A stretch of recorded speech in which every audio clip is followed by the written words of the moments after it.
I'm a single Christian woman in my 20s, and since I don't have many friends in my local church, I decided to sign up to a website where I could make friends online. Some of the site members also used it for the purpose of dating, which was okay with me, as I was open to possibilities. Soon, I met a guy there who seemed nice, and we had some interests in common. In a few months of friendship, we began to Skype since we lived far from each other, so we could not meet up in person. We began chatting, and he seemed okay, but every now and again, he would pause, go quiet, and then just stare into the webcam. When I told him it was creepy and asked why he was doing it, he replied that he enjoys sharing the silence.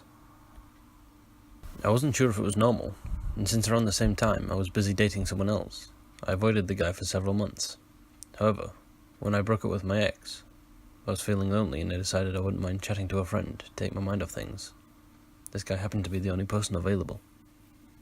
We ended up chatting every couple of days for about 2 weeks, and I even started getting used to the uncomfortable silence and staring, when things turned weirder.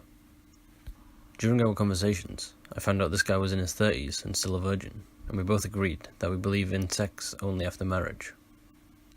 So it came to us as a surprise one day when he confessed that he had a fetish for girls in school uniforms and asked me if he could send me an erotic schoolgirl outfit with a very short miniskirt because he wanted to see me wearing it. I said no, since I don't like wearing revealing clothing. Another time, he showed up in his bed on the webcam, only wearing his underwear, and began to ask me more dirtier questions. I just laughed and made a few jokes, and then tried to change the subject.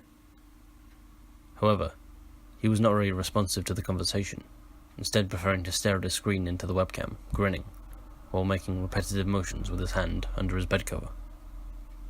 I didn't want to see it, so I made an excuse and left. I should have completely stopped chatting to him after that, but the next day, and the day after that, he repeatedly texted me, wanting to go onto the webcam. Since I was bored and lonely, I asked him to promise me that he wouldn't be naked and do dirty things, and he agreed. For a couple of days we managed to carry on chatting, but soon after he did it again, and this time it was much worse. First, he asked me to touch myself and send him a recording of it.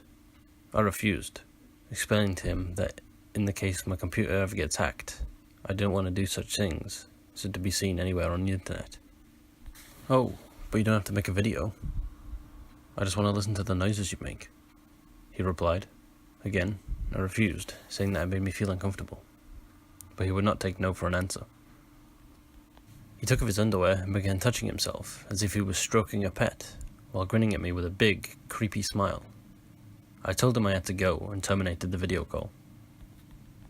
That same evening, I sent him a long message explaining why I don't think that we would be compatible with each other, and said that I found him disrespectful and I wanted to stop seeing him. He responded saying that I'm stuck in the past, only thinking about my ex who used me, even though the guy had no idea what went on between me and my ex. At that, I got angry and told him not to speak to me about it again. So, pervy guy, let's never meet again.